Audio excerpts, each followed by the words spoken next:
Favor of the New York Historical Society and its collections. Can you hear me in the back? A little bit louder. A little bit louder. Okay. So the New York Historical Society is located on Central Park West at 77th Street. I don't know if any of you have been there. Great. And we were founded in 1804. However, this was not our first building. We've actually had 8 buildings in Manhattan since 1804. So this is our final resting place, as it were. This was the previous building, which was at 2nd Avenue and 11th Street. And I showed you this slide because it's important to know that the Historical Society is both a museum and a library. So it has important art collections as well as library collections of books, manuscripts, visual materials, and ephemera. So I want to give you a little bit of a taste of the variety of our collections and also talk about some of my favorite ephemera. So one of the reasons our collections are so varied is because our original mission when the institution was founded in 1804, can you hear me, Nancy? Okay. Was pretty broad. And this is from an appeal to the public. It was published in 1809. And it says that basically our mission is to rescue from the dust and obscurity of private repositories such important documents as are liable to be lost or destroyed by the indifference or neglect of those into whose hands they may have fallen, will be the primary object of our attention. Our inquiries are not limited to a single state or district, but extend to the whole continent. So we're the New York Historical Society, but we actually have things that relate to the entire country, and according to this, the whole continent. Now, over the years, our mission has narrowed so that it's become more and more centered on New York City and New York State. But we still have some surprising things in our collection, including a great collection of material on the California goldfish. The library is now divided into these 3 different categories. There's the Department of Printed Collections, and I'm showing you here one of our most famous pieces of ephemera, which is one of the broadside printings of the Declaration of Independence. This is actually a unique copy. There's no other known copy of this printing by Hugh Gain, done shortly after July 4th, 1776. We also have a very rich collection of manuscripts. This is the oldest known copy of John Winthrop's famous sermon, A Model of Christian Charity, where he apparently preached on board the ship crossing the Atlantic and said, on his way to founding the Massachusetts Bay Plantation, and said, "We shall be like a city on the hill, a beacon to the nations." We don't know whether it's actually written in his hands, but it's certainly a copy from that time. And this is to illustrate our Department of Prints, Photographs, and Architectural collections. We have very important collections of photographs, especially documenting the history of New York City, the built environment, and we're currently in the process of digitizing a lot of these photographs.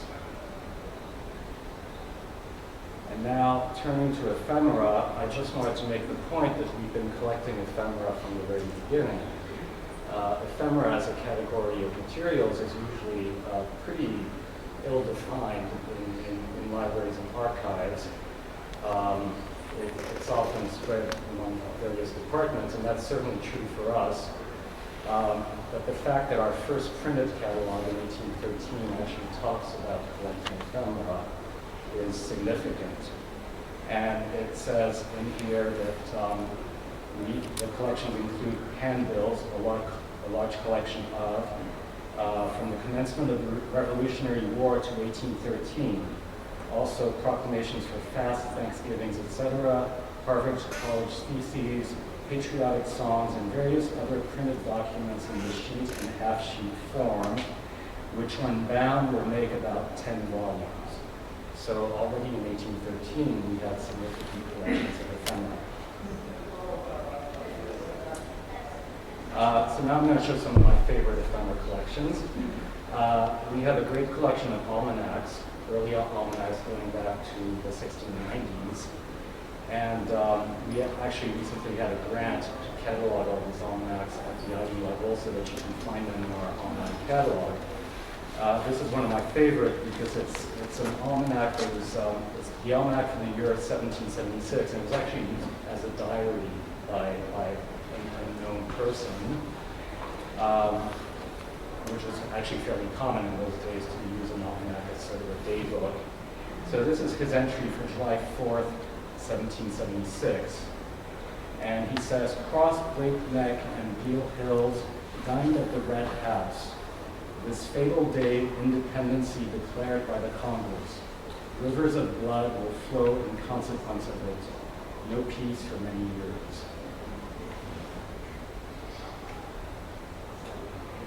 This is another favorite thing of mine. This is a broadside, and I like it for two reasons. One is that it came into our collection very early. It came in 1807, so just 3 years after the institution was founded. And the second is that it actually says on the back, this ode was, with many other copies of the same, printed on the day of the federal procession in the streets and thrown among the people who attended on that joyful occasion. The occasion being the ratification of the Constitution by New York State and the parade that was held in New York to celebrate the event. Just to illustrate some of our broadsides relating to entertainment, this is the first elephant to be seen in America, 1797. This is my nod to philately. These are our Civil War illustrated envelopes. We have about 400 of them, and they've all been digitized, so you can find them on our website. And Civil War recruiting posters, also digitized and on our website. And now I will get to perhaps one of the most important parts of the collection for people interested in ephemera. Bella Landauer is one of the great collectors of ephemera. She took up residence at the New York Historical Society in the 1920s and stayed there until her death in the 1960s. She collected business and advertising ephemera, and we think that there are about 800,000 pieces of ephemera in her collection. She collected a lot of different subject areas, which I've listed here. You don't have to read them, but it's very eclectic. And she pasted everything into these scrapbooks.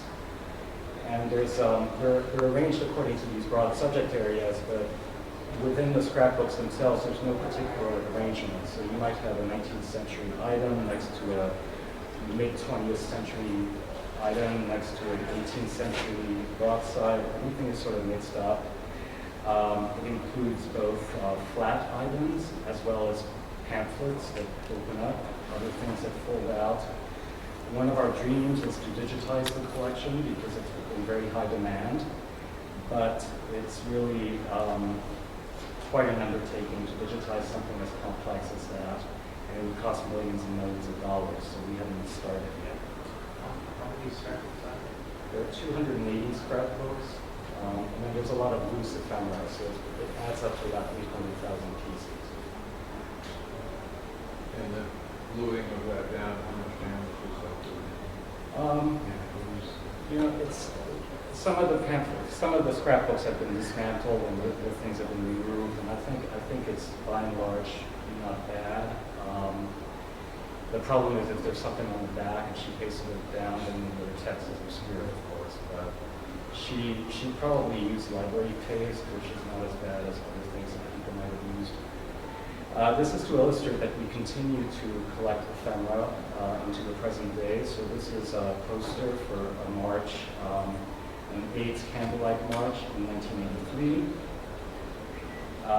This is right after September 11th, 2001. We collected a lot of ephemera having to do with September 11th. So this is a flyer that describes the disruption of the subway service on September 17th and 18th when the subway reopened. And this is from the Occupy Wall Street collection. And so if you'd like to come and do research, come to our website, nyhistory.org, and you'll find all kinds of information. And we have an online catalog, which you can find through our website, which will lead you to many collections of interest, as well as a portal for digital collections through New York Heritage. And we hope to see you in the evening. We're open Tuesday through Friday during the summer from 10 to 5. You can walk in and use most of the collections without appointment, but if you're using things in the Department of Prints, Photographs, and Architectural Collections, you need to make an appointment ahead of time. And so we hope to see you there soon. Thank you.